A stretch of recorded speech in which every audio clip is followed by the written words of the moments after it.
Bom, bom dia a todos e a todas. Vamos dar início à mesa redonda número 2, Movimentos Sociais, Protestos e Democracia.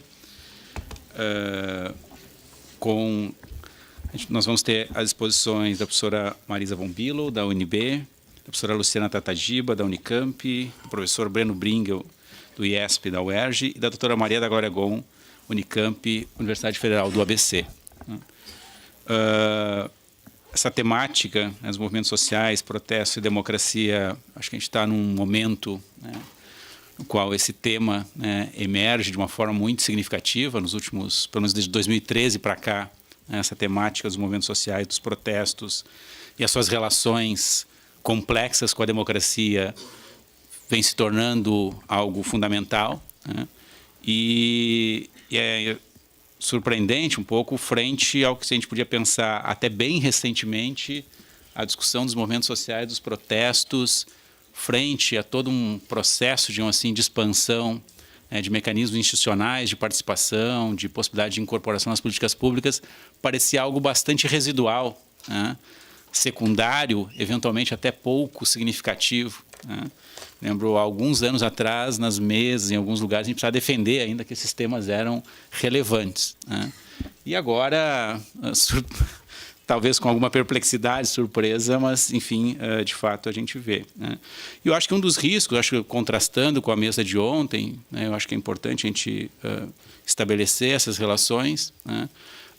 Se, de um lado, eu acho que o retorno dessa temática, da centralidade dessa temática, para a gente pensar o processo político como um todo, é importante, mas também a gente tem riscos altos, de oscilação um pouco dos pêndulos temáticos, das modas temáticas nas ciências sociais, que eventualmente todo um acúmulo de discussão e de experiências, de participação institucional e tal, são jogadas, às vezes, na lata do lixo, como se não fossem mais significativas ou esses temas não fossem importantes. A questão, acho que é como é que a gente consegue articular esses temas ao invés de, não, agora não precisamos mais discutir, pensar sobre instituições, processos institucionais, espaços institucionais, agora a questão são as ruas, os protestos, manifestações, a contestação. Eu acho que a questão é como é que a gente consegue articular isso e pensar a complexidade do processo político de uma forma mais qualificada. Então, tenho certeza que essa mesa vai nos ajudar, a avançar na compreensão dessas questões. E nós vamos passar, então, seguindo um pouco a ordem das apresentações do programa, para a primeira apresentação da professora Marisa von Bülow, da UNB. As apresentações vão ter em torno de 20 minutos. Então, Marisa, aqui eu agradeço aí a presença e a participação. Bom dia a todos e todas. Eu é que agradeço o convite para participar dessa mesa com meus ilustres, queridos colegas, com quem a gente tem um diálogo muito frutífero já há alguns anos. Queria agradecer especialmente à professora Osinéia, a organização impecável dessa terceira edição do Encontro sobre Participação.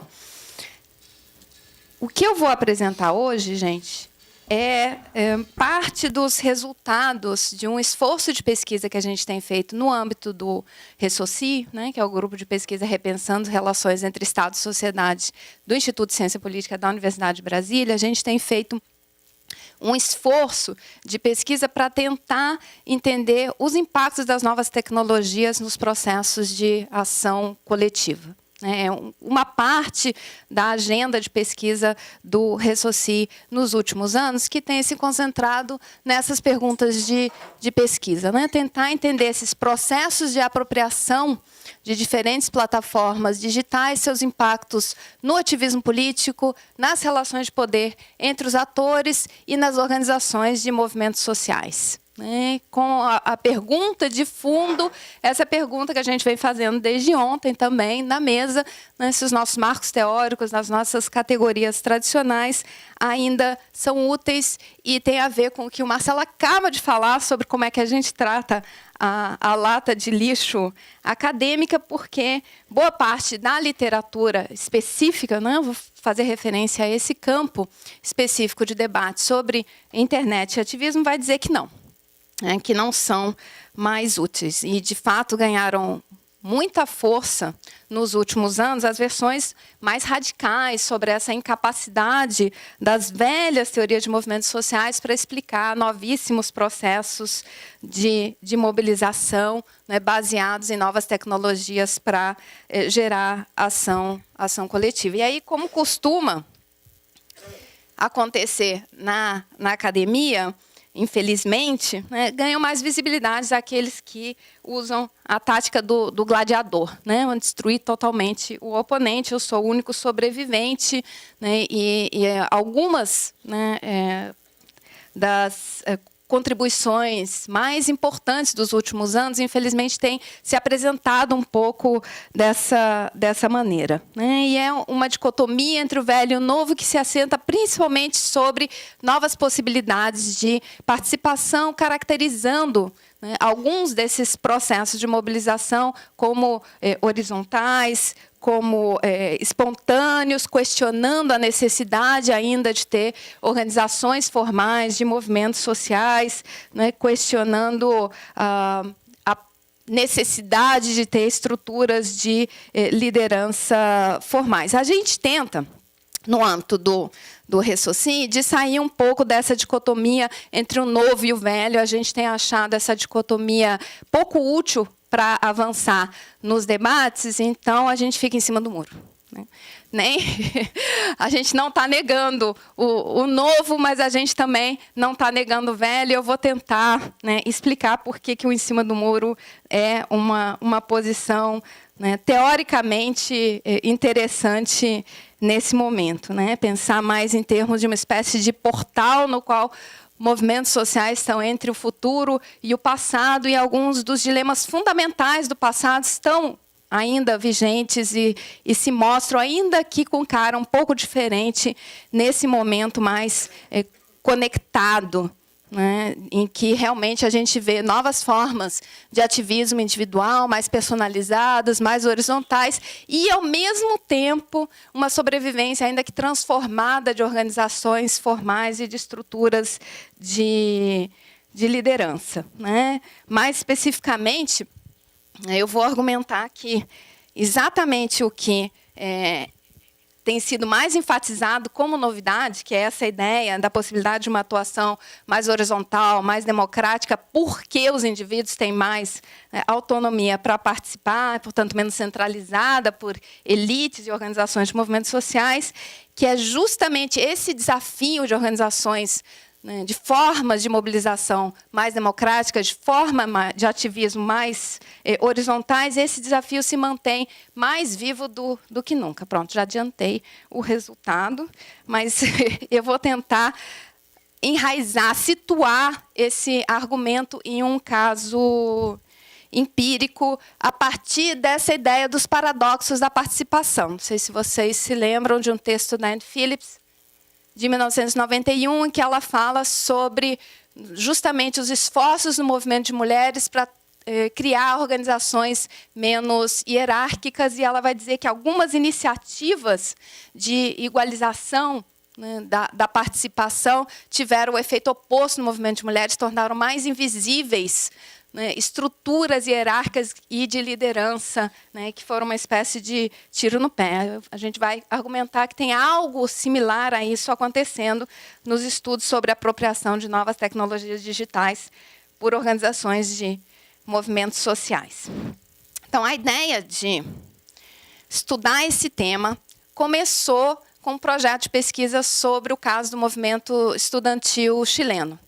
Eu tenho o enorme prazer de ter 6 estudantes participando desse encontro, e eles vão falar sobre o caso brasileiro hoje à tarde, amanhã. Mas eu queria hoje falar um pouquinho sobre o caso desse movimento social, que é um dos movimentos sociais mais importantes na América Latina, que vem vivendo, protagonizando um ciclo de protestos desde 2011, que parece nunca acabar, de maio a novembro, todos os anos, né, a gente vê notícias sobre massivas marchas, né, protestos de rua, e, ao mesmo tempo, um uso muito intensivo de tecnologias digitais apoiando esse processo de mobilização. E não dá tempo da gente entrar em detalhes sobre as demandas do movimento, mas é um movimento que tem sido muito exitoso do ponto de vista de colocar no centro da agenda política chilena o tema, né, a demanda de uma educação pública, gratuita e de qualidade. Para quem conhece, né, o Chile sabe que isso não é pouca coisa. Até pouco tempo, muitos pesquisadores, né, e, obviamente, autoridades políticas chilenas tinham muita narrativa de que o Chile escapava na região das grandes mobilizações, né? Era um exemplo de estabilidade, de crescimento. O movimento estudantil muda isso. E muda a partir de uma demanda por mais Estado em um setor social chave. Né? E também, quem conhece o Chile sabe que isso não é pouco, que há, né, o espaço para fazer essa discussão sobre o papel do Estado, até pouco tempo, era muito mais acotado do que é hoje, e graças ao movimento estudantil. Então, é um caso bem interessante, mas é um caso de quê, do ponto de vista do nosso interesse, daquelas perguntas de pesquisa que eu coloquei antes. Né? É um movimento social tradicional, no sentido de ser baseado em organizações burocráticas, em uma organização hierárquica, em que líderes são eleitos, têm mandatos de 1 ano, tem regras de processos decisórios, fóruns de processos decisórios estabelecidos, mas, ao mesmo tempo, né, são atores de movimento social que têm tido que lidar com essa estrutura tradicional, alguns diriam antiga e ultrapassada, e, ao mesmo tempo, tentando aproveitar o potencial de mobilização através do uso de novas tecnologias, com uma base que é uma base muito conectada. Né? No Chile não tem grandes problemas de acesso à internet, como você pode ter no caso de outros movimentos sociais, de outros países, outras regiões, por exemplo, dentro do Brasil. Então, tudo isso, né, em um contexto de ciclo de protestos, nos levaria a esperar realmente um uso muito intensivo da internet, e que esse uso tivesse grandes impactos nesse movimento social, na forma de protesto, na forma de relação entre as organizações e a sua base, e o que a gente viu não foi bem isso. Então, eu não vou aqui hoje nem tentar, né, apresentar todo o projeto para vocês. Né? É um projeto, eu falei em 3 anos, mas, na verdade, esse projeto tem sua origem lá em 2012, né? E a gente coletou muitos dados. Eu vou hoje me concentrar na apresentação de uma parte dos dados, que principalmente no Twitter, aqui com o Luiz Vilaça, que está por aí, e o Pedro Abelin, 2 brilhantes estudantes meus. A gente está fazendo um outro artigo especificamente sobre o uso do Facebook. Né? Mas eu queria enfatizar 2 questões na metodologia que a gente utilizou que me parecem especialmente importantes. É uma análise longitudinal. A gente já tem aí, né, anos de coleta de dados e de realização de entrevistas, porque a nossa ideia é justamente tentar entender o processo de apropriação de tecnologias digitais e seus impactos na ação coletiva. Né? Então, é uma abordagem dinâmica, processual, relacional, para tentar responder aquelas perguntas de pesquisa que vocês viram antes. E a outra questão é a pluralidade de técnicas para coleta de dados, de tipos de dados que a gente está utilizando. Então, a gente tem, né, essa coleta no Twitter de quase 1,5 milhão de tweets, sendo que 255 mil e poucos são retweets. A gente tem mais de 1.200 vídeos na base de dados do YouTube, base de dados do Facebook. Os números são, né, enormes, mas, ao mesmo tempo, a gente sentiu a necessidade, e foi extremamente importante ter uma abordagem qualitativa também. né? Então, a gente, na verdade, só consegue entender esse processo de apropriação digital e responder às nossas perguntas de pesquisa a partir do que os atores nos disseram nas entrevistas e nos grupos focais e também na análise de documentos. Eu vou voltar a isso depois, se eu tiver tempo, né? Então, vamos lá. Acabei de falar isso. Podemos passar adiante para os resultados da pesquisa. Muito rapidamente, as pinceladas gerais do que a gente encontrou e que surpreendeu a gente um pouco, porque, dadas aquelas características do caso, a gente esperava uma apropriação muito mais homogênea pelas organizações do movimento estudantil chileno, das plataformas digitais, e o que a gente viu foi, na verdade, grande assimetria, grande heterogeneidade, uma concentração em algumas organizações, depois a gente vai ver em alguns líderes também, do uso mais intenso e da capacidade, né, de ter impacto por meio dessa apropriação de plataformas digitais. Várias organizações do movimento estudantil nem criaram página no Facebook, por exemplo. Essa foi uma primeira coisa que surpreendeu um pouco a gente. A outra coisa que surpreendeu foi um uso relativamente limitado e estratégico dessas plataformas digitais, né, que a gente chamam aí de 2.0 pela sua capacidade de interação com o usuário, né, de produção de conteúdo pelo próprio, né, usuários das plataformas e pela audiência, né, com a qual essa plataforma está tentando dialogar, e a gente não viu todas as possibilidades de uso dessas plataformas, mas sim um uso muito estratégico e limitado em geral. E com objetivos e alvos diferentes que variam ao longo do tempo, né, que a gente conseguiu ver justamente pela abordagem metodológica mais longitudinal. Por que nessa apresentação eu vou focar no Twitter? Quem conhece a literatura sobre internet, como Marcelo, por exemplo, conhece bem, sabe que há um viés a favor dos estudos baseados em dados do Twitter, por uma razão muito simples, que, na verdade, é mais fácil coletar dados no Twitter. Então, eu vou tentar convencer vocês que essa não é a razão, que, na verdade, né, o Twitter é especialmente útil para analisar o que a gente queria, que são as relações de poder, os impactos nas organizações de movimentos sociais, relações de poder dentro do movimento social, e não estou falando sobre relação de poder entre o movimento social e seus opositores, e o Estado, as autoridades políticas. O nosso foco foi como essas tecnologias impactam relações de poder e assimetrias que existem dentro, né, dos movimentos sociais, para testar essa hipótese da literatura, da criação, né, de novas formas de organização mais horizontais. Então, o Twitter é especialmente útil para isso, porque ele permite que você olhe o comportamento individual e o comportamento da organização ao mesmo tempo na mesma plataforma, porque as contas no Twitter... Quem aqui usa o Twitter? Levanta a mão para mim, por favor.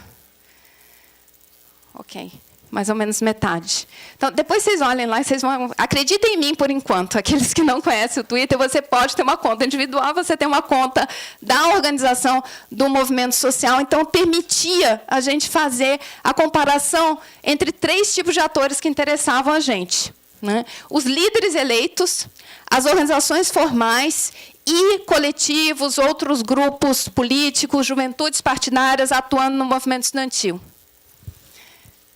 E a gente focou especificamente em redes de retweets, tem toda uma literatura que apoia essa escolha para tentar entender a capacidade de influência desses diferentes atores no Twitter. Esse gráfico mostra... E, gente, eu vou ter que ser rápida, mas na parte de perguntas vocês podem tirar qualquer dúvida que vocês tiverem, e depois, por e-mail, a gente continua conversando, né? Tem aqui 3 anos de dados. A linha de cima é relativa aos líderes, a laranja. A azul é relativa às organizações formais do movimento estudantil, e a cinza são essas outras organizações e coletivos. Esse grupo... esse gráfico, perdão, mostra a porcentagem de retweets em 26 semanas de protestos de rua, de maio de 2011 a setembro de 2013. E aqui o que dá para ver muito claramente, simplificando um pouquinho, são 2 períodos. Em 2011, as contas individuais de líderes do movimento estudantil dominam a rede no Twitter do movimento estudantil.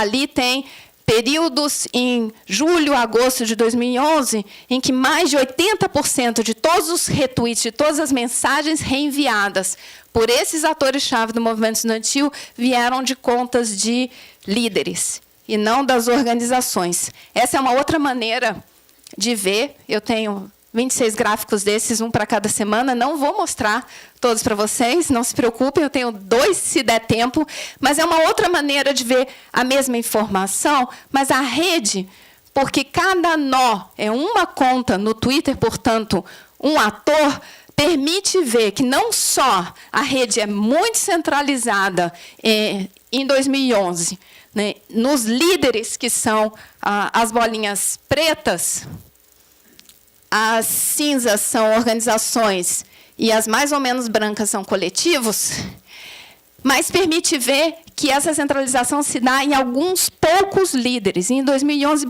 principalmente em 2 líderes do movimento estudantil. A Camila Vallejo, que é essa daqui, é presidente da Federação dos Estudantes da Universidade do Chile, que é a principal organização universitária do movimento estudantil. A conta dela, na época desse gráfico, tinha quase 300 mil seguidores. A conta da Federação dos Estudantes, a qual ela era presidente, tinha menos de 30 mil. Nesse mesmo ano, a conta dela chega a ter 1 milhão de seguidores. E aí você acha que você está arrasando nos dados e chega alguém e fala, e daí? Acho que foi a Débora ou a Rebeca que em algum momento fala assim, e daí? A gente sabe que as grandes redes em geral têm assimetrias, têm hierarquias, a gente sabe que os líderes são carismáticos, portanto, serão mais seguidos mesmo no Twitter.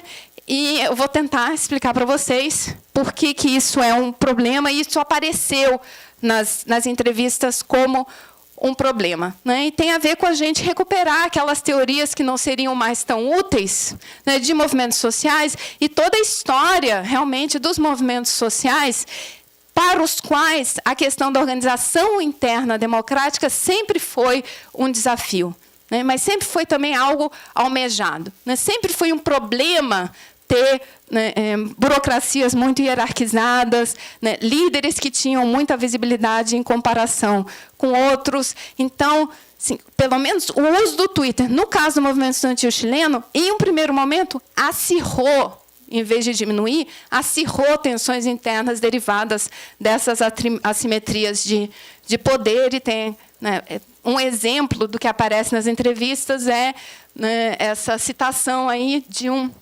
líder de uma outra organização de fora de Santiago, questionando a Camila Vallejo, porque ela teria mais acesso aos meios de comunicação no Twitter, e ela tinha virado, na prática, porta-voz do movimento estudantil todo, sendo que ela não tinha sido eleita para isso.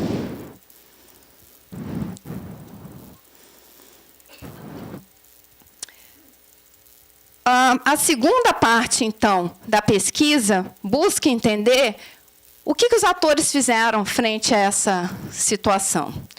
E aí é que, como eu disse antes, as entrevistas são muito importantes, porque não foi nesses grafos, na análise quantitativa que a gente poderia fazer no Twitter, que a gente conseguiu detectar essas reações. Foi nas entrevistas e nos grupos focais que a gente mapeou 3 estratégias que as organizações do movimento estudantil implementaram para tentar fazer frente a essa grande centralização da visibilidade de alguns líderes. Então, uma estratégia foi simplesmente ocupar as contas dos líderes, transformá-las em momentos-chave em contas da federação, decidindo coletivamente o que seria tweetado, qual seria o conteúdo da mensagem enviada. a conta continua sendo individual, isso é uma coisa que a gente não vê também, né, simplesmente no gráfico, mas em alguns momentos ela é uma conta que funciona na prática como uma conta da organização e não do indivíduo. Descentralização. Em vários momentos relataram para a gente que não tinham deixado um líder enviar uma mensagem sobre determinado assunto delicado que tinham enviado por alguma outra conta para preservar esse líder das possíveis reações a uma proposta que estava sendo ventilada no balão de ensaio do movimento. E, finalmente, uma terceira estratégia de institucionalização. Todos os líderes começaram a ser obrigados a mencionar a conta da federação, a retweetar mensagens da federação. Fiquem à vontade para, por favor, propor outros nomes para essa tipologia, porque claramente ainda não são boas maneiras de denominar essas estratégias. Mas eu tenho que ir terminando. Mas, voltando, então, para concluir, tá, Marcelo? Ao início da apresentação, as duas primeiras estratégias, né, de controle do uso do Twitter por esses líderes levou, no curto prazo, ao aumento das assimetrias e não à diminuição. Né, foram contas que foram usadas para enviar mensagens das organizações em momentos estratégicos que deram ainda mais visibilidade a esses líderes, né, a estratégia também de descentralização preservou esses líderes de eventuais reações negativas. Então, também, né, essas duas estratégias, no curto prazo, levaram ao aumento da visibilidade, da centralidade desses atores no Twitter.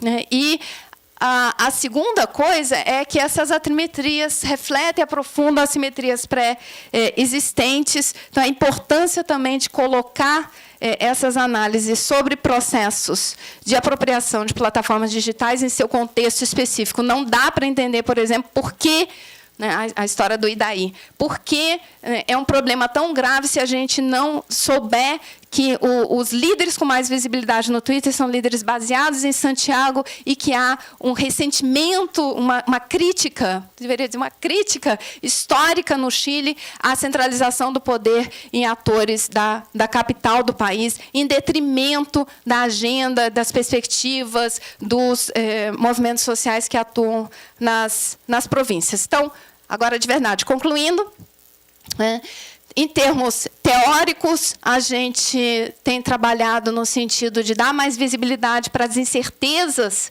nesses processos de apropriação de tecnologias digitais, na heterogeneidade desses processos e, portanto, na agência, nas estratégias, nas reações dos atores, né, a esses processos de incorporação de plataformas digitais, sem imaginar que pode haver uma fórmula única nesses processos. Organizações e lideranças continuam sendo relevantes, mas, obviamente, a gente precisa de mais pesquisa sobre processos de adaptação e aprendizado situados em diferentes contextos. E sobre a questão da metodologia, acho que eu já mencionei. Muito obrigada.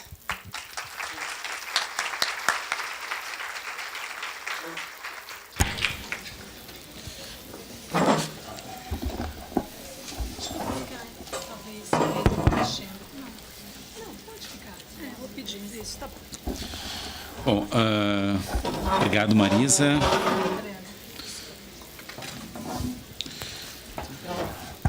Bom, então passamos agora à professora Luciana Tadadiba, da Unicamp. Bem, muito obrigada a todos, bom dia.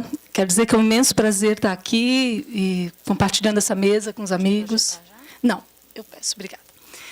E é um enorme prazer também, porque eu sou filha dessa casa. Eu fui da primeira turma de Ciências Sociais aqui da UFES, então voltar para essa casa, para falar nela, é sempre motivo de muito orgulho, de muita satisfação.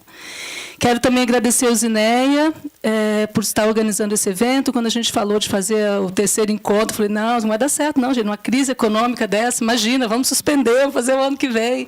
Mas a Zineia pegou o touro pelo chifre, com todas as dificuldades conjunturais, fez um excelente evento. Parabéns. Muito obrigada por isso. Bem, o que eu vou trazer aqui para falar? Eu vou falar sobre as características dos protestos no Brasil entre 2003 e 2016. Diferente da Marisa, eu não tenho um argumento. Eu fiquei muito tempo tentando construir um argumento. Assim. Então, eu tenho um argumento sobre as características dos protestos no Brasil, mas não dá para ter argumento ainda. Até porque eu tenho uma interlocutora, você tem as que perguntam, e daí? E a Ana Cláudia, assim que eu estou construindo um argumento, que é a minha interlocutora lá no NEPAC, ela fala, não, mas aquela entrevista, naquele movimento social não é assim. Aí ela joga tudo por terra. Então, eu desisti de trazer um argumento. Né? E esse é, de fato, assim, a gente está envolvido num esforço coletivo, lá no Núcleo de Pesquisa em Participação, Movimentos Sociais e Ação Coletiva, coordenado por mim, pela Ana Cláudia e pelo Wagner. A gente está no esforço de pesquisa, eu e a Ana Cláudia mais diretamente, buscando compreender movimentos sociais e protestos no Brasil. E nesse esforço eu conto com a nossa equipe também, de alunos de graduação, que estão todos aqui, vários vieram para o evento. E a gente montou um banco de dados sobre protestos no Brasil, a partir da montagem, a partir da análise da Folha de São Paulo. Depois eu vou falar um pouco mais sobre o método, enfim. Mas o que eu vou trazer aqui é um pouco, então, esses resultados, algumas leituras. Né? Então, a gente tem essa pesquisa, que é a montagem desse banco de dados. Nós estamos também envolvidos, então é uma pesquisa mais quant.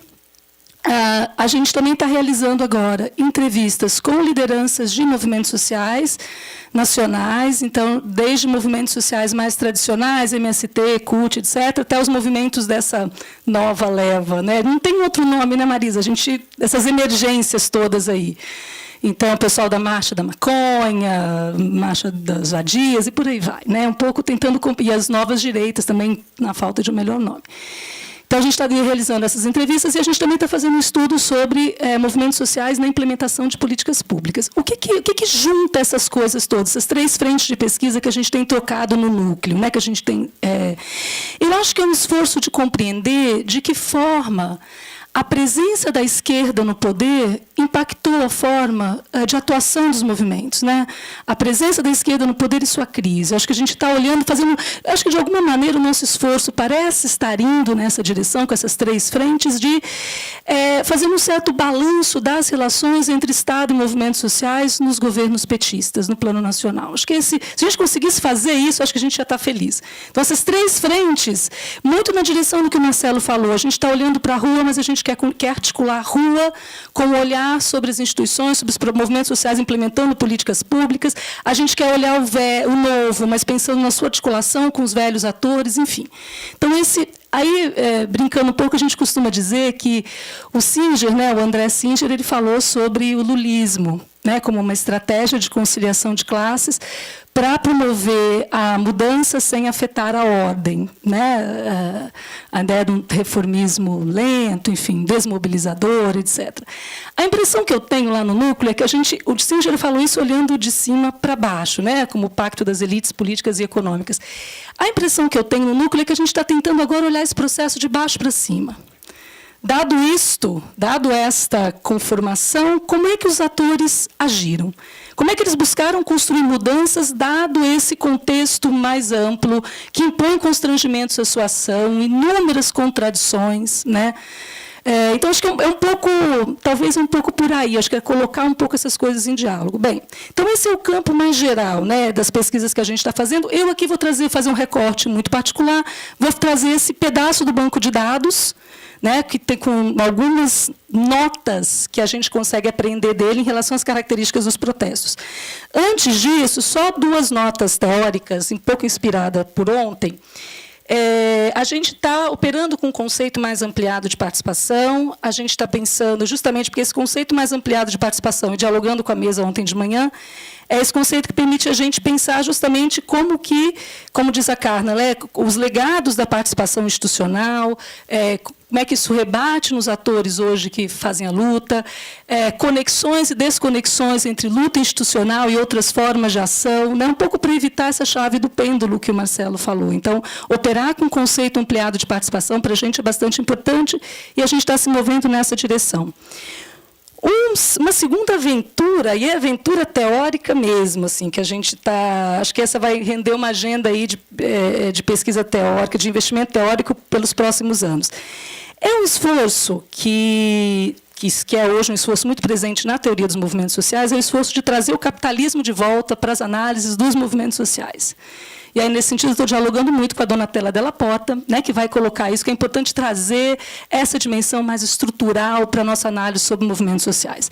Não vou me debruçar nisso aqui, mas eu acho que a gente está tentando avançar no sentido de uma cross-fertilização teórica entre teorias da participação e teorias democráticas, teoria dos movimentos sociais e economia política. Eu acho que a gente tem um pouco tentado estabelecer, buscar parâmetros, buscar formas de fazer essa conversa teórica, expandindo um pouco mais, portanto, os nossos marcos de análise. Eu acho que uma das características dessa crise, uma das suas exigências, é essa da gente pensar melhor a articulação entre Estado e mercado. Então, acho que, né, pensar a relação movimentos sociais, de literatura de movimentos sociais e literatura de participação, a gente já vem fazendo esse diálogo há algum tempo, mas agora a intenção é trazer um pouco mais a dimensão da economia para essa conversa, né, pensando nas relações entre Estado e mercado, para entender melhor a democracia brasileira. Acho que esse foi um recado importante também da crise. Bem, muito bem. Dito isto, vamos lá para o banco de dados. Esse banco de dados foi construído em parceria com a professora Andréa Galvão, do Centro de Estudos Marxistas, aí já um pouco apontando também para essa direção. A gente vem investindo há pelo menos uns 3 anos para a ideia, então como é que eu falo de classe? Euzinha, não sei falar de classe, né? Então, a gente vem dando cursos juntas na pós-graduação, acho que a gente vem estabelecendo, tem uns 3 anos já que a gente vem conversando, tentando ajustar os nossos olhares, encontrar convergências, tem sido um esforço muito bacana. Então, a gente construiu, ela é uma professora que é especialista em relações de trabalho e sindicalismo, então, o nosso banco de dados é banco de dados de protestos e greves, então, a gente está incorporando essas coisas juntas. A gente usa a metodologia de análise de protestos, mas eu não vou falar dessa metodologia aqui para montar o banco de dados, porque senão toma muito tempo, mas a gente pode falar no debate, eu dou um pouco mais de notas.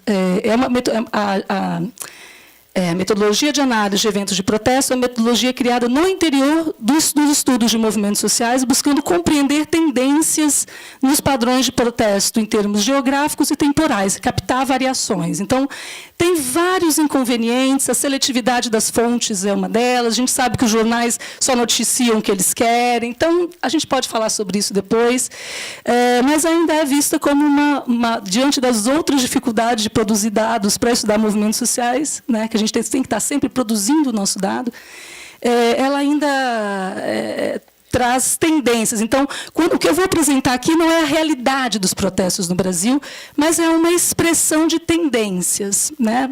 A gente usou o jornal Folha de São Paulo, como eu disse, um banco montado de 2003 a 2016, com uma cobertura diária e nacional. Bem, vou começar a apresentar alguns resultados. Então, pode apresentar o primeiro slide, por favor? Isso aí tem a ver com a ocorrência dos protestos. Nosso banco de dados tem 6.749 registros. A gente fez na plataforma Axis. E aí eu coloquei um pouco, bem, por que tem 2? Porque aqui a gente trabalhou sempre com evento agregado e evento desagregado por cidade. Então, vamos supor, o MBL chama um protesto. Esse protesto acontece em 29 cidades. Aqui está contando como um protesto e ali tem as 29 cidades. Um pouco para a gente ter, a curva acaba sendo a mesma, mas só para ter essa ideia. O que chama atenção aqui em relação à ocorrência? O que a gente, pelo menos até agora, tem visto?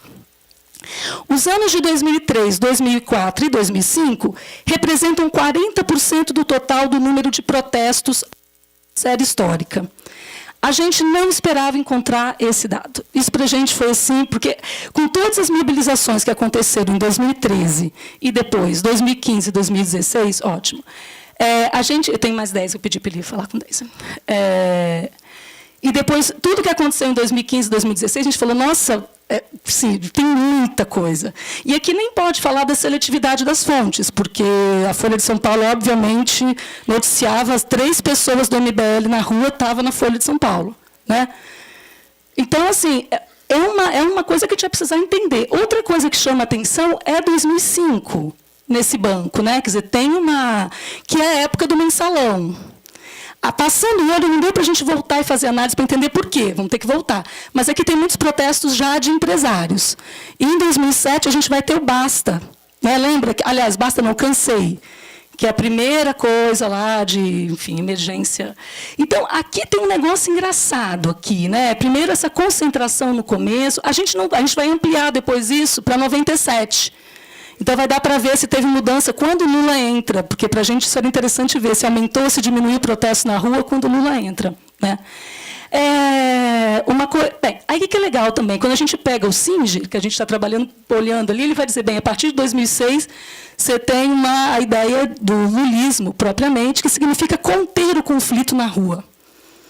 Né? E aí, bem, parece que dá jogo. Pensar. E aí, claro, a gente vai ter que associar isso com as entrevistas, conversando com os atores, perguntando ver como é que eles explicam isso, né?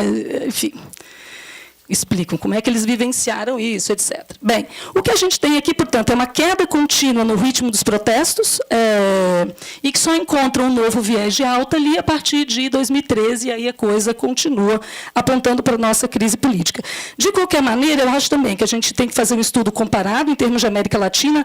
A gente não sabe o quanto que isso significa, que isso significa direitinho, mas a impressão é que, de fato, não temos uma tendência à mobilização política muito forte nas ruas.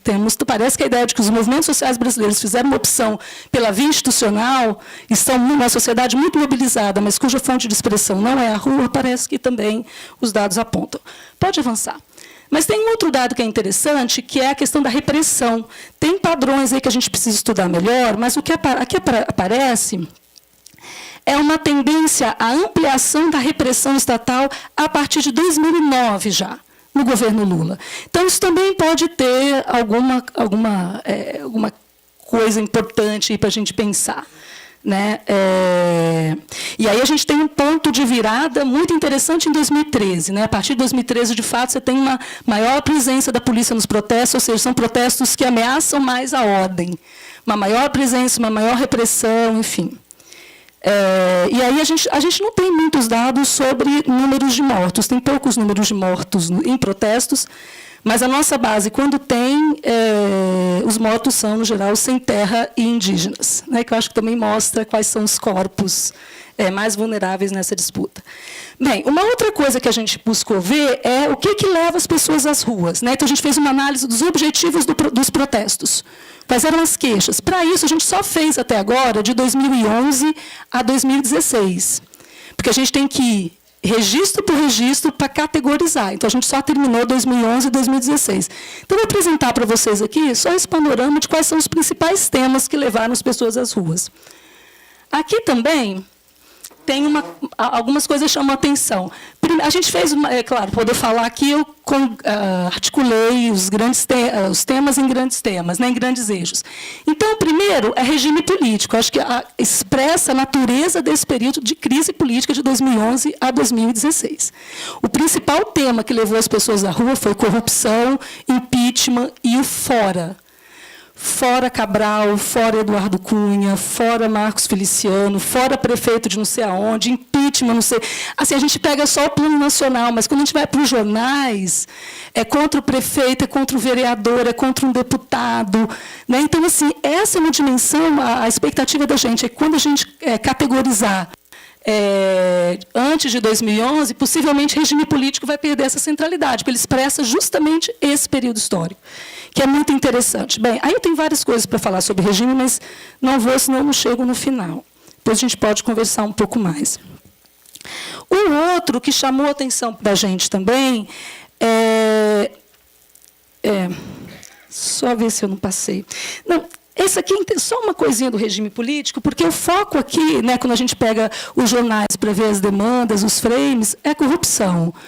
Toda a chave está moldada em cima da ideia da corrupção. Né? E aí,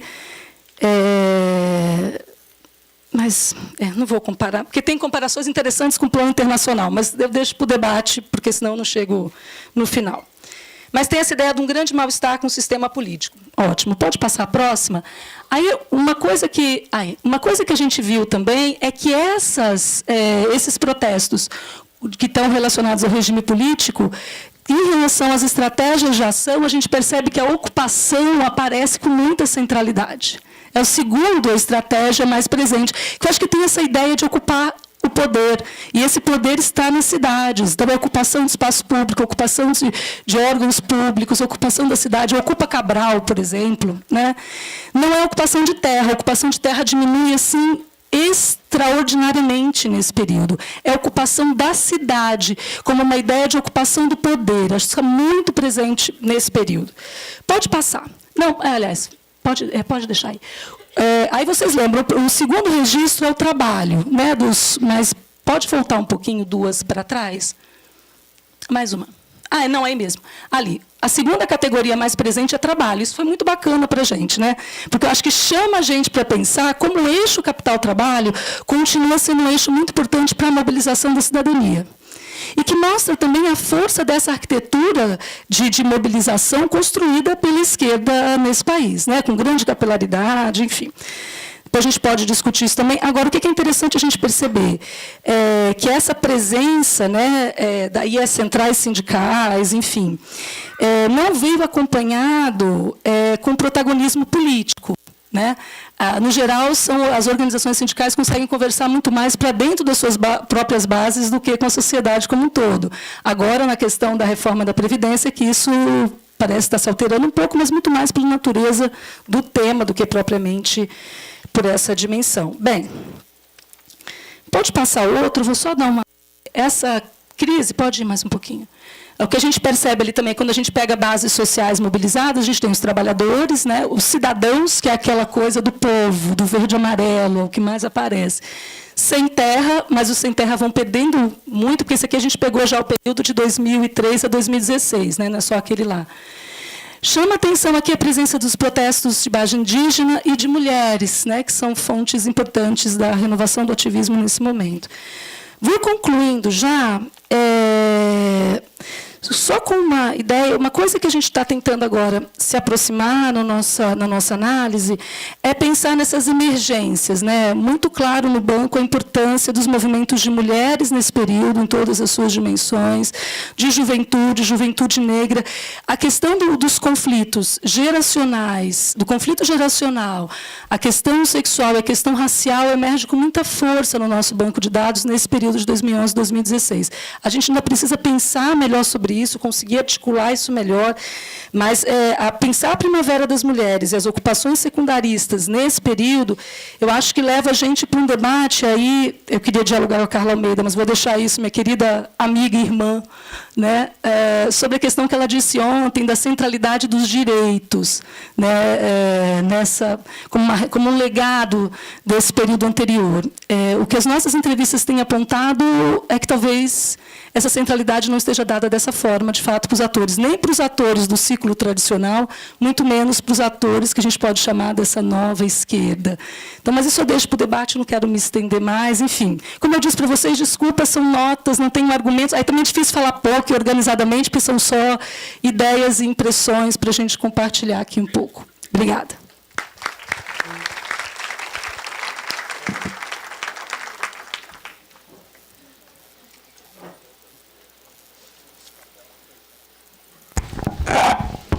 Obrigado, Luciana. Então, vamos passar para a próxima intervenção, que é o professor Breno Bringel, do IESP.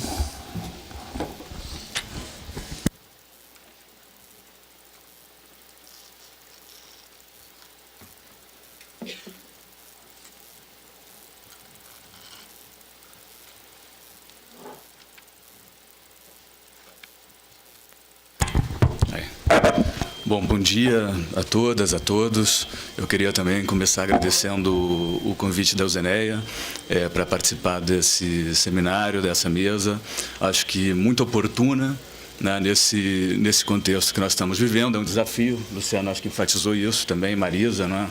É um prazer dialogar também com todos os colegas, debater com vocês, no qual estamos vivendo um cenário de muita incerteza, muita instabilidade, muita perplexidade, né? Então, a própria... Luciana, tem um pouco de... Não? Vamos ver. Vamos ver agora. Melhor, né? Então é isso, eu acho que com esse cenário de tanta incerteza, instabilidade, perplexidade, não é? É muito difícil, na verdade, a gente fazer algum ensaio de interpretação, né, uma mudança de ciclo, etc.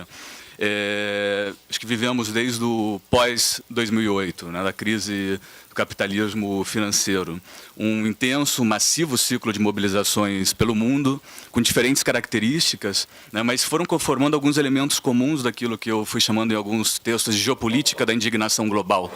Eu acho que uma emergência de protestos, de manifestações, de uma expressividade pública algo distinta aos ciclos de protestos anteriores no mundo, que no início, de alguma maneira, gerou muita esperança, né, para o surgimento de novas dinâmicas de contestação, de engajamento militante, mas, anos depois, o que nós estamos vendo em boa parte do globo é que tudo isso deu lugar a muita polarização, a muita repressão, a violências em vários países, né, e a consequência de boa parte desse ciclo de protestos não foi uma derivação em mais democratização, né, em mais direitos, e sim em desdemocratização, como diria o Charles Tilley, ou seja, em retrocessos democráticos, muitas vezes, numa onda de desdemocratização que o que tem feito é fortalecer regimes, projetos conservadores, autoritários, nacionalistas em várias partes do mundo, né? O que nós estamos vivendo no Brasil me parece que não pode ser lido em chave exclusivamente nacional, né? Por isso que a discussão do capitalismo global é importante, por isso que a discussão geopolítica para pensar a mobilização é importante, mas me parece que todo esse cenário ele lança vários desafios para o estudo dos movimentos sociais. São vários mesmo, e eu só queria me focar ou chamar atenção a 3 deles, né? O primeiro é, dentro desse cenário aberto, emergente, como analisar os movimentos sociais de direita.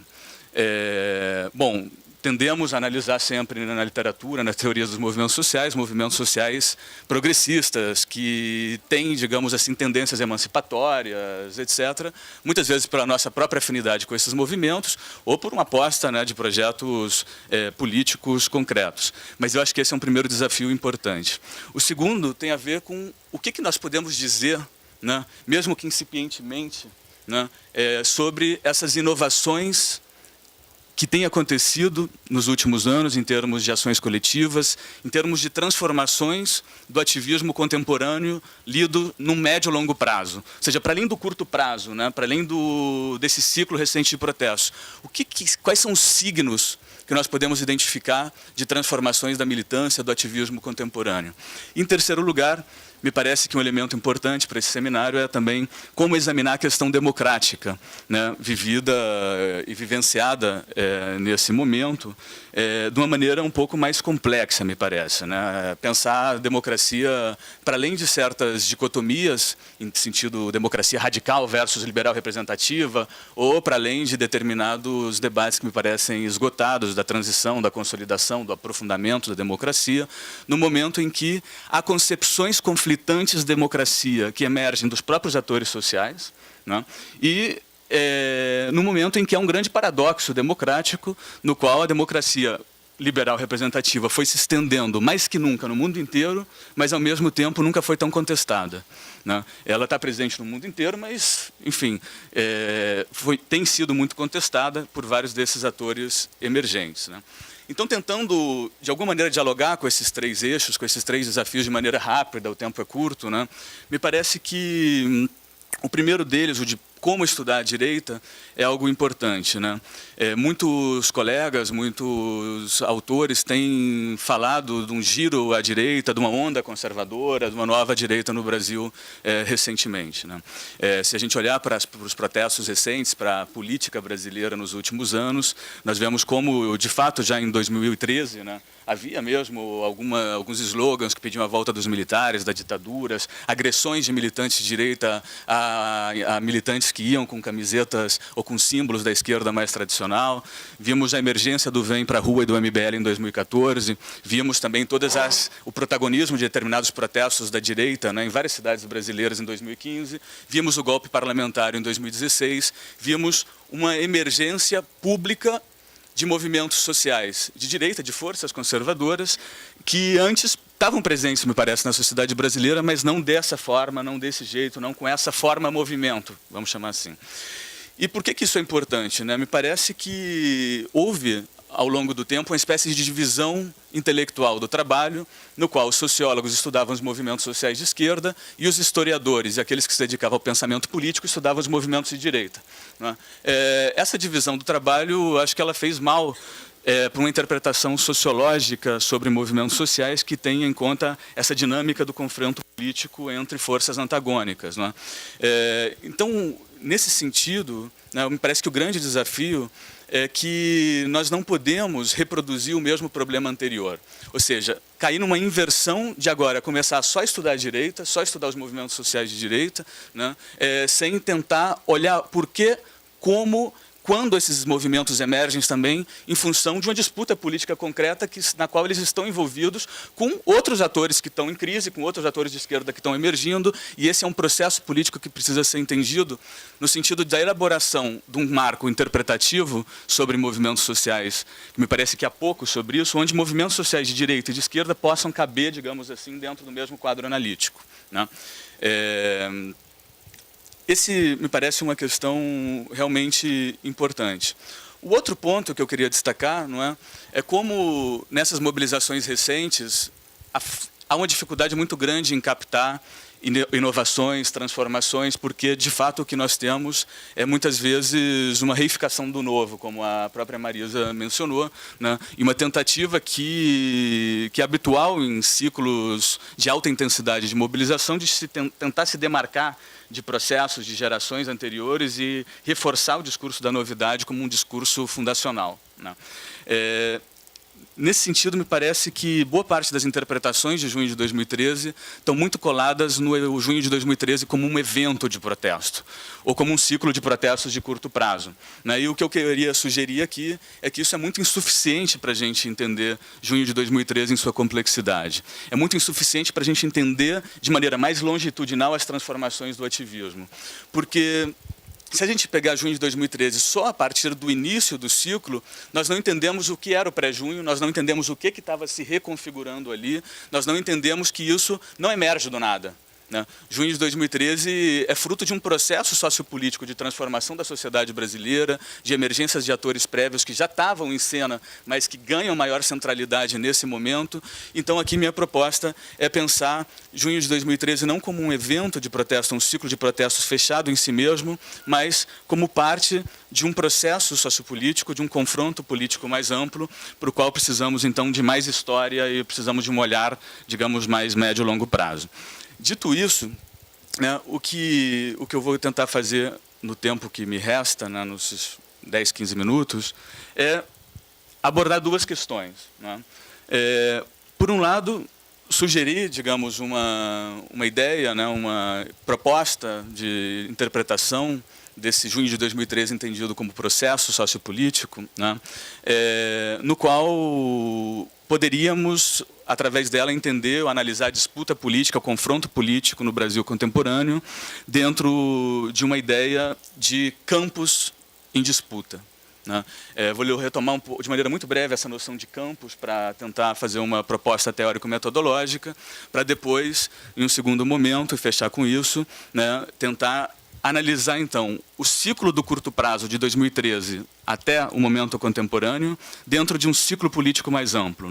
E a proposta aqui, ou a hipótese, é que a emergência desse ciclo político, desse ciclo de protestos de 2013 até 2016, esse ciclo político de curto prazo que eu estou chamando, ele coincide com o fim de um ciclo político mais longo, que é o ciclo político da redemocratização, que emerge no final dos anos 70, começo dos anos 80. Nós teríamos assim uma confluência, uma coexistência, e por isso que 2013 é tão saturado de significações, entre a emergência de um ciclo de protestos de curto prazo com o fim de um ciclo político mais longo que emerge ou que se inicia na redemocratização.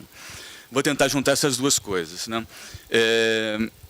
Para abordar esse primeiro elemento dos campos, eu quero fazer um diálogo crítico com um texto da Ângela Alonso e da Emish, que me parece talvez uma das tentativas mais interessantes de pensar o ciclo de protestos de 2013 recentemente.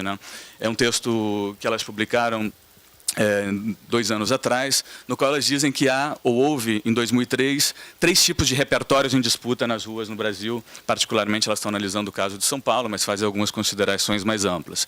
Elas falam de um repertório socialista, que estava identificado aos atores mais clássicos, que vestiam vermelho, né, símbolos tradicionais. Um repertório autonomista, que estava vinculado a todo esse ativismo, digamos, mais radicalizado, que apostava para o conflito, com tendências libertárias, né, que iam vestido de preto nas manifestações, e o que elas chamam de repertório patriótico, que era o repertório dos, digamos assim, de um uso bem sui generis do nacionalismo, não é?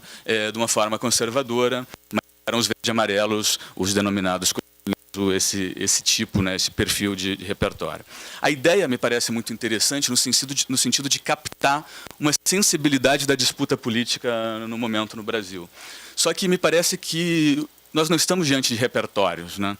O que nós estamos diante aqui são de campos mais concretos, que têm uma historicidade e que precisam ser pensados analiticamente de uma maneira mais ampla. Se a gente pensar isso simplesmente como repertórios, eu acho que a gente esvazia toda uma possibilidade de análise de Junho como processo que tem a ver com a configuração sociohistórica desses campos políticos, culturais, né, que é um pouco que eu vou tentar avançar de maneira rápida hoje.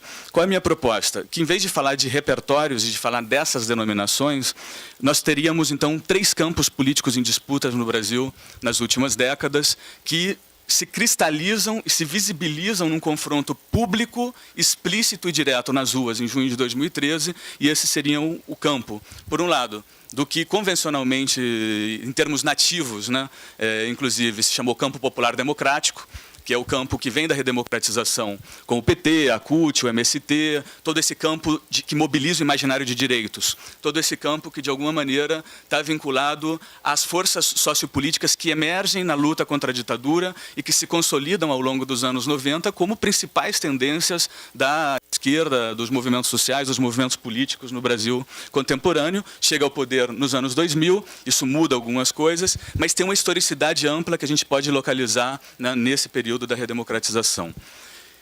Eu prefiro falar de campo popular democrático em vez de repertório socialista, porque, na verdade, dentro do que a Ângela Alonso e da Amy chamam de repertório autonomista, existem aí uma série de ideologias socialistas que se configuram aí, não é? O problema dessas tipologias é que elas não podem ser pensadas sempre com critérios diferentes. Para fazer tipologia, a gente tem que pensar alguns critérios de espacialidade, de temporalidades, analíticos que sejam comuns. Mas haveria, então, um segundo campo que eu vou denominar de campo alterativista, em vez de repertório autonomista. Esse campo alterativista, para mim, é um campo político movimentista que emerge nos anos 90 no Brasil, mas é fruto de um processo político mais amplo no mundo. Está muito sintonizado com a reconfiguração das solidariedades internacionalistas, com o movimento antiglobalização, com a emergência, no final dos anos 90, do Fórum Social Mundial, com uma nova geração de militantes, sobretudo jovens militantes, que entram em cena já nesse momento com uma forma de tensionamento do que era o campo popular democrático. Isso é muito explícito no próprio Fórum Social Mundial, isso é explícito em vários dos espaços militantes, por exemplo, dos movimentos estudantis, isso é explícito em vários dos movimentos culturais que vão emergindo nas periferias das grandes cidades, isso é explícito em toda uma cultura ativista que é diferente, que utiliza códigos distintos ao do campo popular democrático e que, ao menos no discurso, ao menos discursivamente, tendem a uma lógica horizontalista, mais assembleária, de recuperação de referências mais autonomistas nesse sentido, né? Esse é um campo que pode ser localizado nesse momento e que, de alguma maneira, é o que dá a base para o surgimento do MPL em São Paulo, é o que dá a base para o surgimento de vários movimentos que podem ser encaixados dentro do campo alterativistas, que eu vou mencionar um pouco mais adiante depois. E nós teríamos um terceiro campo, que eu não vou chamar de patriótico, porque eu acho que existe uma esquerda nacionalista também, inclusive dentro do campo popular democrático, né? Mas vou chamar ainda de maneira muito preliminar de campo conservador. Campo conservador porque o que une a heterogeneidade de direitas dentro desse campo é, de fato, uma possibilidade de entender, né, a conservação, a não mudança, a manutenção de privilégios dentro das sociedades, mas esses todos esses campos são campos heterogêneos, né? E isso precisa ser entendido de maneira clara. Esse campo não surge com o MBL, com Vem Pra Rua, não surge em 2013. Ele é um campo que já está se configurando nos anos 90, que já está presente no começo dos anos 90, quando o neoliberalismo duro, como política de Estado e política econômica, começou a ser implementada. Havia também tensões nas ruas de protestos da direita, existiam certas configurações desse campo que podem ser localizadas aí, eu não vou ter tempo de falar nisso. Só queria avançar um pouco, então, para ir entrando na segunda e última parte final, o porquê essa ideia de campos ela pode ser interessante para os estudos de movimentos sociais contemporâneos. Em primeiro lugar, porque ela permite ir além da dicotomia entre indivíduos e movimentos sociais e organizações, né? Eu acho que há uma oscilação muito grande no debate contemporâneo entre analisar os movimentos que antes eram vistos como organizações muito fechadas, muito delimitadas, e hoje já não são tão assim, porque as coletividades são mais descentradas, têm fronteiras mais tênues, a entrada e a saída na militância, ela, de alguma maneira, mudou muito, não é? Os códigos são outros.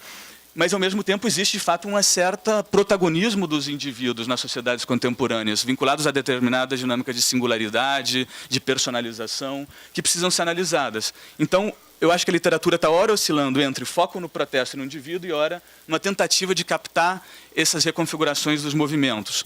E o que eu acho que a noção de campo permite é, de alguma maneira, abrir uma possibilidade de entendimento da coexistência entre indivíduos e coletividades dentro de uma unidade analítica um pouco mais ampla, com a fronteira, digamos, mais flexível, dentro de um processo dinâmico. Os campos são, em suma, configurações sociopolíticas e culturais que vão expressando ordens sociais nas quais os atores, sejam eles indivíduos ou coletivos, eles interagem entre eles, também interagem com os outros campos, a partir de um entendimento mínimo sobre os propósitos, as relações, os códigos que o configuram. Eu estou tentando fazer um diálogo crítico aqui com o Bourdieu, e eu acho que o Bourdieu não ajuda muito a isso, porque tem muita dominação e pouca agência no Bourdieu para pensar movimentos, mas, sobretudo, com o trabalho do Doug McAdam e do Neil Fligstein sobre campos vinculados à análise de movimentos sociais. Eu acho que eles abrem uma perspectiva ali interessante, mas muito rígida, muito instrumental e muito organizacional, a meu ver, ainda, né?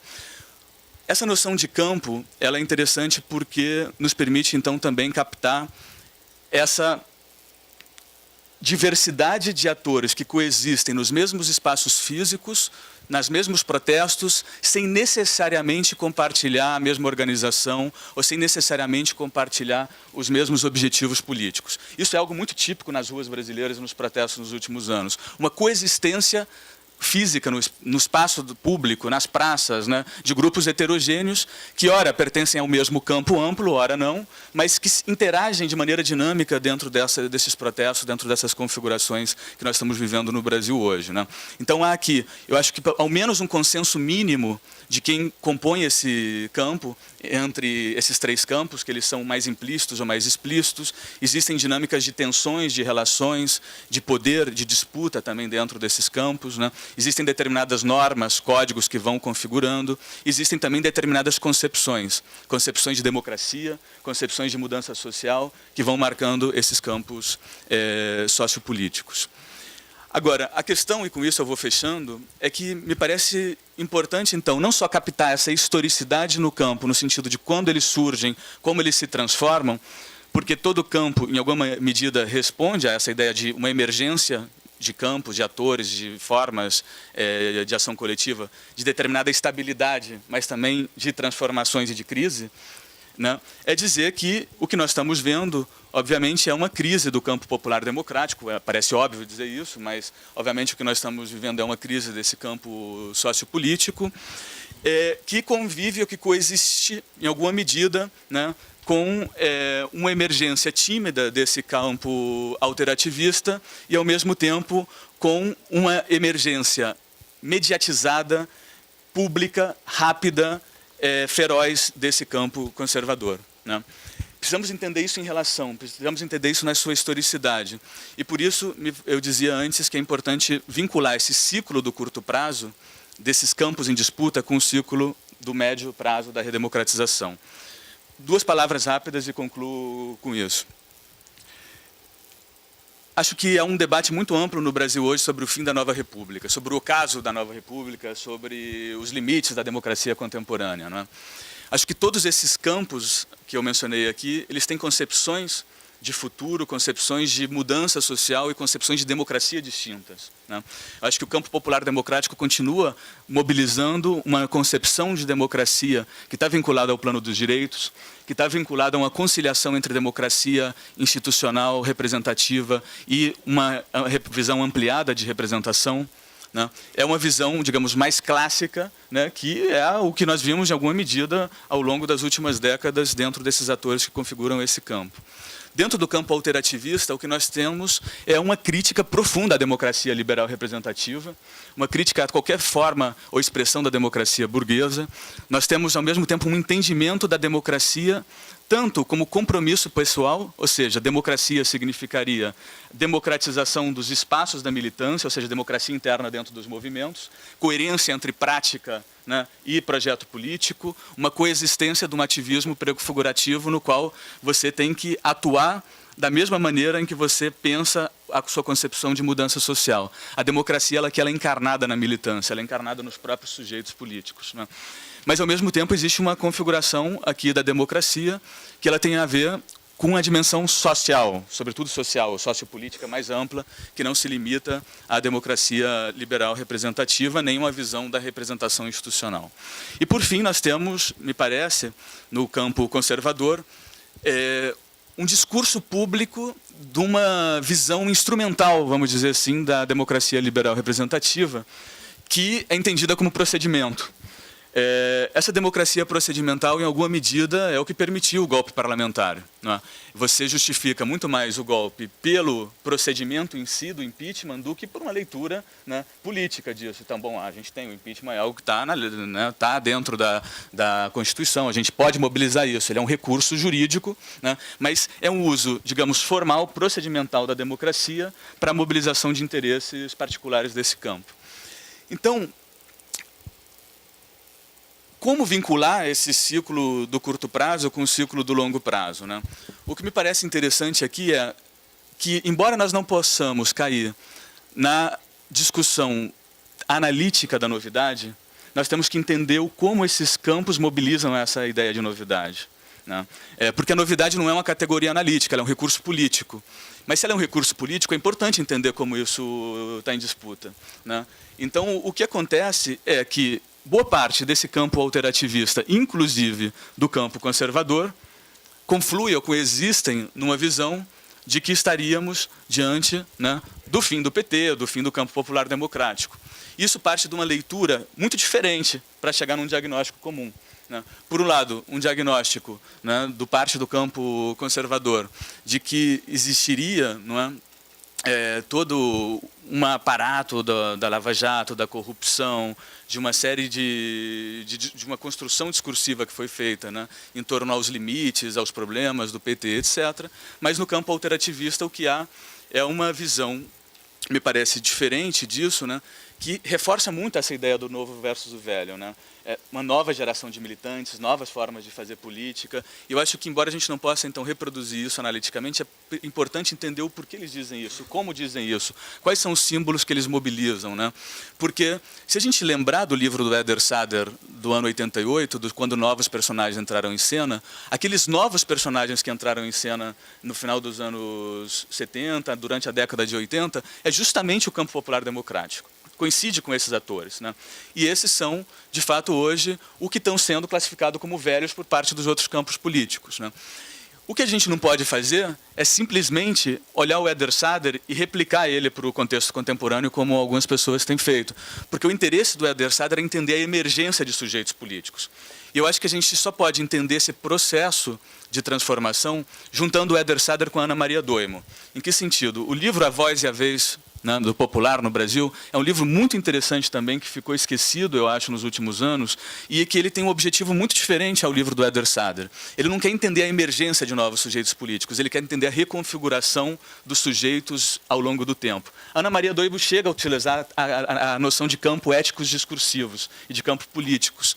É interessante por quê? Porque ela faz uma análise do ano 75 ao ano 90, pega diferentes movimentos e vai tentando ver como eles se transformaram, como eles foram se realinhando, como, de alguma maneira, foi havendo mudança do novo dentro do velho, como foram havendo readequações de repertórios, etc. Eu acho que essa é uma agenda de pesquisa, né, que nos permite entender a confluência entre esses ciclos, e é o que um pouco no que nós estamos trabalhando também empiricamente, que eu não tive tempo de expor, mas eu queria, pelo menos, expor ou compartilhar essa visão geral, né, mais interpretativa, porque me parece que é um caminho para sair também de certas polaridades interpretativas que estão reproduzindo fortemente a polarização política hoje no Brasil e não conseguem avançar substantivamente em termos interpretativos. Obrigado.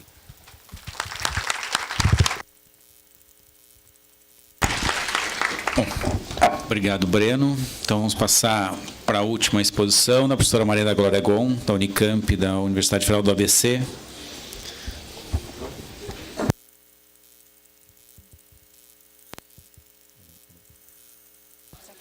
Alô. Bem, bom dia a todos e todas. Também agradecendo a organização do evento, em especial a Euseneia, né? Eu participei do segundo lá em Campinas e a gente sente o crescimento deste evento a cada nova fase, né? A minha fala vai estar, então... Deixa eu pegar aqui. Não é aqui. Inclusive, nesse evento, está sendo lançado, foi lançado esse livro, Manifesto de Protestos no Brasil, Correntes e Contracorrentes na Atualidade, que é um pouco a visão que eu tenho atualmente sobre a questão das manifestações e protestos, focalizando mais Brasil, de 2013 a 2016, ao impeachment. Quer dizer, embora no livro eu chego a alguma coisa até dezembro, janeiro de 17, mas 17 ainda não está aqui. E o que eu vou estar tratando, então, do livro eu extrair praticamente assim o miolo, que é um pouco entender que associativismo é esse, quem são os sujeitos em cena e que manifestações e protestos tivemos para entender, então, o que eu classifico como 3 momentos dentro de um ciclo, né? É interessante que essa mesa aqui que tu colocou a questão dos novos contrapondo ao velho, né? E eu vou retomar também essas categorias, né? E na primeira parte do livro eu faço justamente, retomo algumas categorias e relembro que essa questão de novíssimos, a questão da novidade, além do que foi lembrado pela professora Marisa, de uma autora do Movimento das Mulheres nos anos 80, lá nos anos 90, nos anos 80, a saudosa Ana Clara Ribeiro, junto com o Machado, escreveram um texto que se tornou um pouco antológico, que falava assim, sobre por onde andam os paradigmas, por onde andam as nossas ideias. E lá há uma discussão, né, sobre a questão do novo, da novidade, e ali se incômodo, no final dos anos 70, também a Chauí tem um texto que na época foi um marco nas discussões sobre o que é o novo, né? Então, o novo visto como algo que repõe, muda estruturas, e não é apenas uma novidade, algo que passageiro, né? Então, com essas concepções que eu trabalho um pouco. Então, vendo um pouco esse associativismo, entendendo esse associativismo como um novo modelo, né, de associativismo, principalmente se a gente olha entre os jovens, diferente das rebeliões dos anos 60, distinto dos movimentos altermundialistas, também com características distintas, né, e distinto também do Fórum Social Mundial, embora a gente vai encontrar aqui também as ações, não é que começou tudo de novo, quer dizer, então você vai encontrar sequências, né, e como, né? Houve uma grande ampliação usando o termo aí do Breno, do campo, né?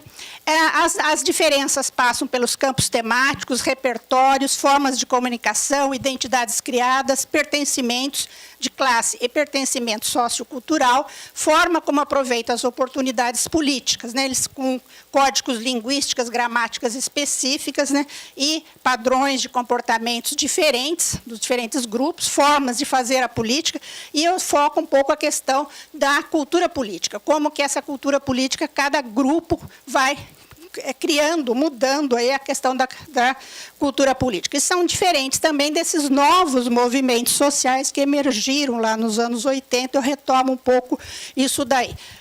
Então, nesse cenário atual, de 2013 para cá, eu vou observar, então, movimentos, organizações movimentalistas, vou fazer essa diferenciação, coletivos socioculturais e sociopolíticos, manifestações e protestos desses atores que estão em cima, né? Ocupação aqui eu acho que é interessante a gente tomar isso, e vamos ver num caso específico, porque a ocupação, acho que para mim não é apenas para ter visibilidade no poder, mas está intrinsecamente articulado a um fundamento num dos grupos que eu vou estar trabalhando, dentro dos novíssimos, que são os autonomistas, quer dizer, é ação direta, ocupação é ação direta, e ação direta é extremamente importante para esse grupo, né? E assim como, então, organizações, associações sociais, as ONGs, estão tudo nesse campo movimentalista na atualidade, né? A despeito, então, de fóruns, conselhos, outras formas que foram discutidas ontem aqui, que estão nesse processo de desaceleração, né, das conferências nacionais, etc., etc. Quer dizer, esse seria todo esse campo. O que, então, eu faço uma divisão, primeiro, quem são os sujeitos? Então, esses sujeitos pegando agrupando-os em três grandes grupos, né, que são extremamente heterogêneos, né, mas têm algumas características comuns. O primeiro, que eu denomino os clássicos ou tradicionais, movimento sindical, luta pela terra, dos estudantes, mas do movimento de estudantes do ensino superior. E aqui eu estou vislumbrando muito, por exemplo, a UNE, a União Nacional dos Estudantes, né?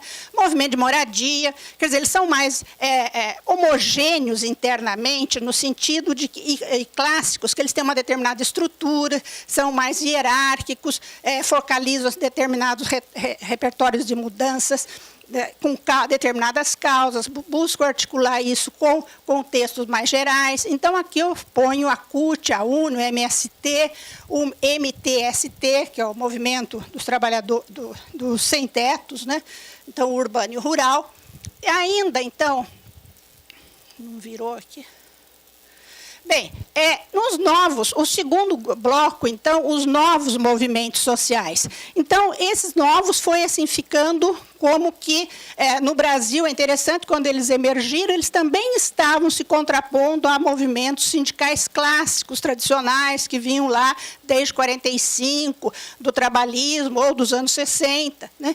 E esses novos, então, aqueles que emergiram a partir dos anos 70, em que a gente tinha dois campos, aí, duas subdivisões, aí, uma que era do popular, né, e a outra que estava colocando aí os novos direitos, né. Eles normalmente são territorializados, né, e no caso dos populares era sempre o sujeito, o povo os excluídos, então demandas por água, luz, a creche, que depois virou educação infantil, etc. Né?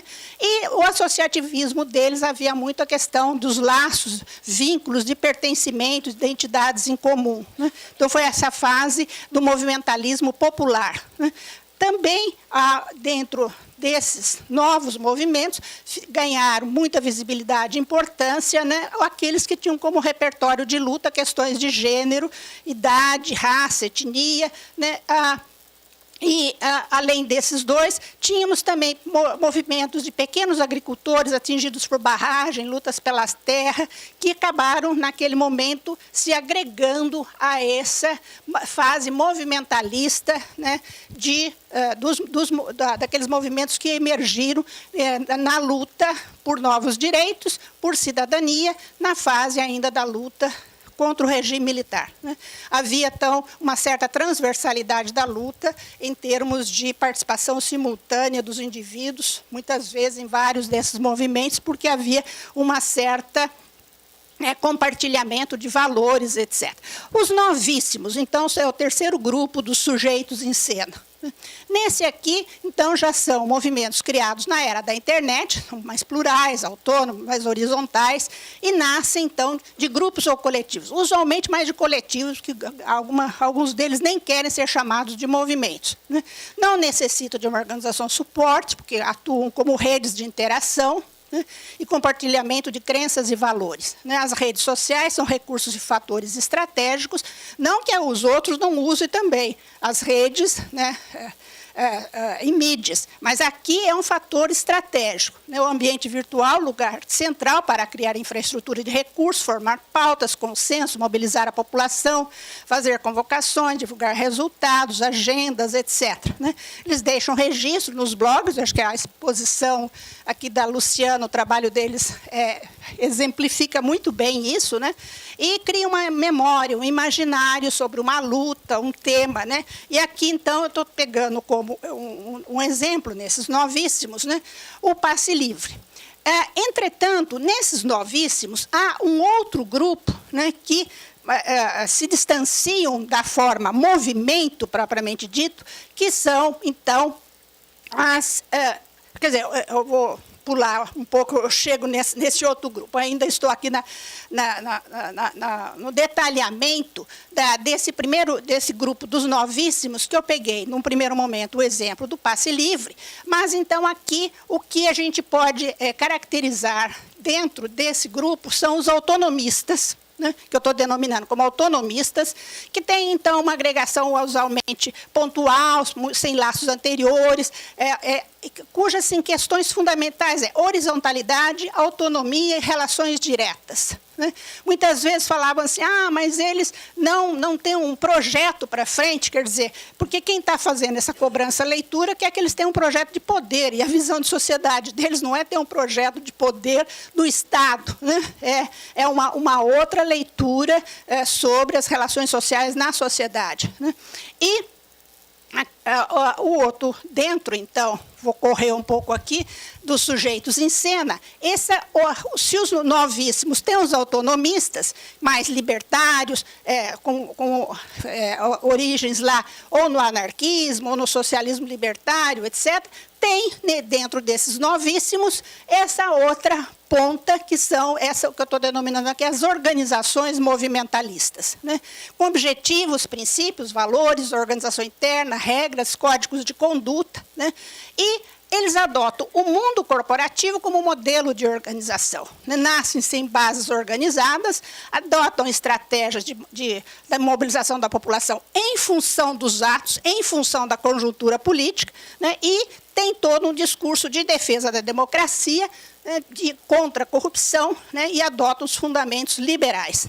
Então, são aqui os ditos conservadores. Então, eu venho para a rua, o Movimento Brasil Livre, então, nas ruas, que ontem, na mesa de ontem, apareceu aquela reunião no Palácio, já com Temer, nas ruas. Lembrando que nas ruas ele foi criado em 2011, não depois de 2013, mas ele é que é responsável por tal do boneco que vai do Lula vestido de roupa de prisioneiro, que vai para as manifestações. Por isso que ele tem sempre uma grande proeminência. Bem, aqui então pode ter o Revoltados Online, então são inúmeros. Bem, então eu estudei daí, dentro desses movimentos. Eu peguei, então, eu divido, então, esse novo ciclo em que você tem esses três sujeitos diferenciados, e peguei e dividi o período em 3 momentos. O primeiro, junho de 2013, que eu vou passar muito rápido, porque já tem muita publicação, acho que tem muito a se discutir ainda, mas é que eu tenho outras coisas aqui para estar apresentando. E a questão, então, que a onda de manifestações, que só em 92, que tinha tido igual em 84, nova forma de movimento social, assustou o poder no primeiro momento, mas o importante é que a posição crítica das formas tradicionais de fazer política, né, apartidários, mas não antipartidários, né? E isso vai marcar bem, né, essa questão da não política, não confio na política partidária, né? E vai ir, a partir disso, a questão de demarcar esse poder de pressão nas ruas, que as ruas passaram a ser um pouco para avalizar, né, quem está no poder, espaços de cidadania, quer dizer, ou para efetivamente quando sai, ou como forma de pressão. Vamos ver como reagem as ruas, quer dizer, sempre então as ruas agora viram o ator estratégico, né? Bem, os elementos trouxeram vários elementos novos, não só de ordem tecnológica, mas na organização, na composição, né, e a praxis comunicativa deles, e incorporação de processos de aprendizagem e construção de saberes, é algo importante também a gente observar em junho de 2013. Aqui são imagens da ocasião, do passe livre. O passe livre, como foi lembrado, não nasceu em 2013, na fala do Breno, quer dizer, já estava na revolta do Buzu, 2013, depois em Floripa, né, foi criado oficialmente no Fórum Social 2005, né, mas, de fato, como ator sociopolítico relevante em 2013. Né. E depois, ele, na realidade, ele nunca teve igual protagonismo, mas ele também não saiu de cenas, teve em vários outros momentos, não vou retomar aqui. Aqui é 2013 ainda, né? Aqui 2013, a rede social, Brasília, 2013. Né? A questão em 2013, que já emerge, a questão do ativismo internacional. Então, dentro desse bloco, que são os autonomistas, também não é um bloco uno. Quer dizer, então, você tem, assim como no anarquismo, você estuda no século XIX, tinha 3, 4 correntes, né, das radicais, as que eram do ajuda mútua, etc. Quer dizer, também você vai ter, nos autonomistas, várias correntes. E, presente, esse ativismo internacional é uma das correntes e que se faz presente aqui no Brasil com força, embora, se a gente estuda essas correntes no Brasil do anarquismo, você encontra registro nos anos 60, nos anos 70, então, não é uma coisa que nasceu e que veio agora. Além, certamente, lá no início do século XX, os estudos do Aziz Simão e muitos outros da época. Né? Bem, o Anônimos, Porto Alegre, esse aqui é um pouquinho antes de 2013, mas já mostra aqui o símbolo da anarquia com muita força já presente. Né? Bem, a questão da educação, presente já em 2013, né? A educação em São Paulo em 2013. Bem, o segundo momento, então, eu acho que 2014 é extremamente importante e poucos dão muita importância, só lembra, bem, foram as eleições e o 7-1, quer dizer, só isso que se lembra, na Copa, isso aí. Mas é justamente porque foi um período de rearticulações de coisas que ocorreram em 2013. Então, nesse segundo momento, os novíssimos movimentos sociais, a banda conservadora, né, entre eles o VPR, o MBL, o Nas Ruas, etc., eles vão pegar. Primeiro que eles são criados oficialmente, depois eles criam uma articulação entre eles. E eu estudei mais detalhadamente o Vem para a Rua e o Movimento Brasil Livre, cuja sigla é até para atrapalhar, porque MBL, às vezes você fala MPL, se você não fala meio devagar, parece que você está trocando um pelo outro, que são opostos, né? E que captaram muito emoções, a subjetividade, trabalharam temas como a indignação e a rejeição política, o descontentamento popular, etc. Né? Se eu venho para a rua, chega de brigar com a TV, de poltrona se assiste, na arena se luta. Né?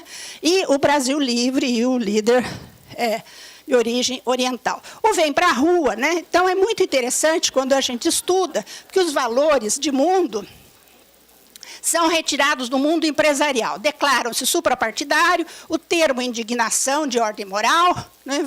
Então, todo o trepo moral, cidadania, falam em civismo, centro de comunidade, alegria cívica, consciência. Então, o nacionalismo está na estética, nas roupas, né? O aprendizado no fazer, né? E tem visões estratégicas. A rua são mobilizadas ou não em função do desenrolar dos acontecimentos. Isso são, inclusive, falas de liderança lideranças que eu trabalhei alguns discursos de algumas dessas lideranças.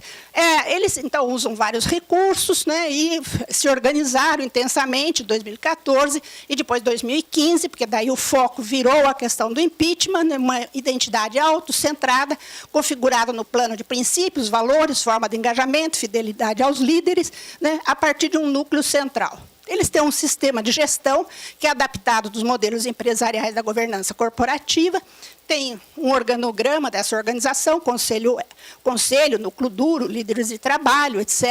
E, com isso, eu os considero uma organização movimentalista, né?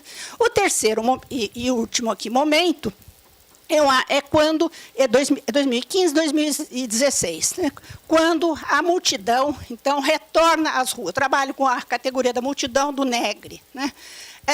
Então, pelo repertório das demandas, grupos sociais que as convocam, composição social, faixa etária, etc. Então, no primeiro momento, duas datas importantes. O 13 de março, né, quando teve ainda dos tradicionais, que estavam, então, da CUT, MST, etc., que fizeram uma chamada nas ruas, e 15 de março, que daí foram esses dos conservadores. E que daí foi aquela explosão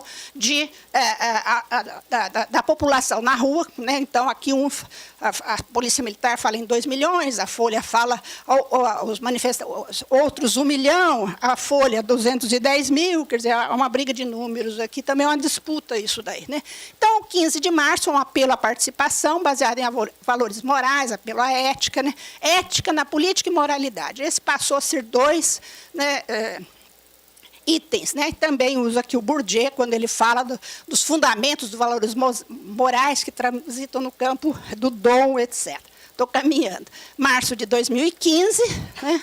E 2015 ainda, quando se cria oficialmente, então, a Aliança Nacional Democrática desses conservadores, e também lembrando que algo que foi criado em 14 ganha, então, a cena com grande importância como novo sujeito, que é a questão do poder judiciário. Daí, o último momento aqui, dentro do último momento, 2016, a multidão retorna às ruas, nas grandes manifestações no impeachment, o verde e amarelo predominando, o Pato da Paulista, né, aqui no Rio de Janeiro, né, e o que há do outro lado, desde que em cena, né, estão vários sujeitos, né, movimentos novos e clássicos, eles criam, então, se articulam e criam a Frente Brasil Popular e a Frente Povo Sem Medo. A Frente Brasil Popular, com cerca de 70 movimentos sociais, e a Frente Povo Sem Medo, com cerca de 30 movimentos sociais, né? Vamos passando aqui, passam a fazer também manifestações, né, várias manifestações aqui em São Paulo, e daí, então, fica configurado no campo esses sujeitos. Frente Brasil Popular, Frente Povo Sem Medo de um lado, vem para a rua, o MBL nas ruas revoltados, que se unem estrategicamente em alguns momentos, outros não, né? Que eles têm semelhança e diferença.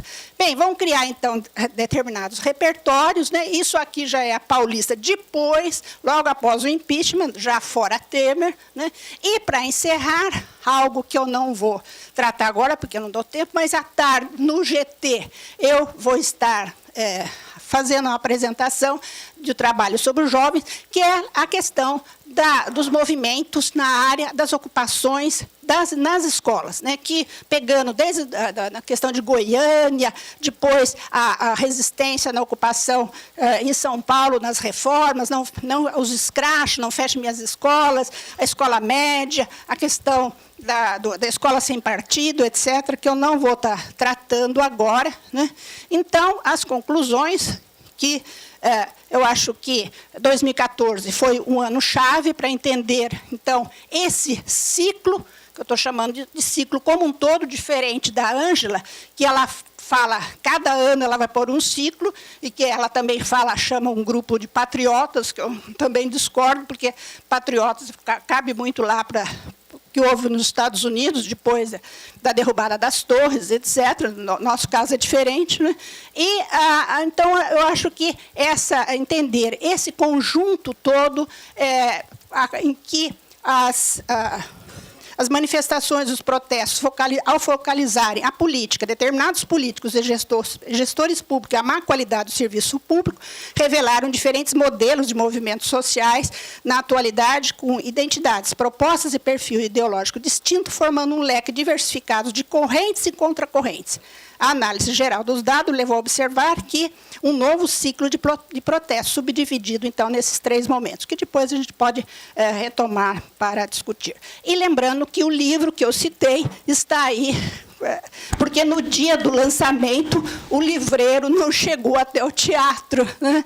E então foi anunciado que estava sendo lançado, mas houve uma confusão aí, mas ele está naquela feirinha lá do livro. Muito obrigada.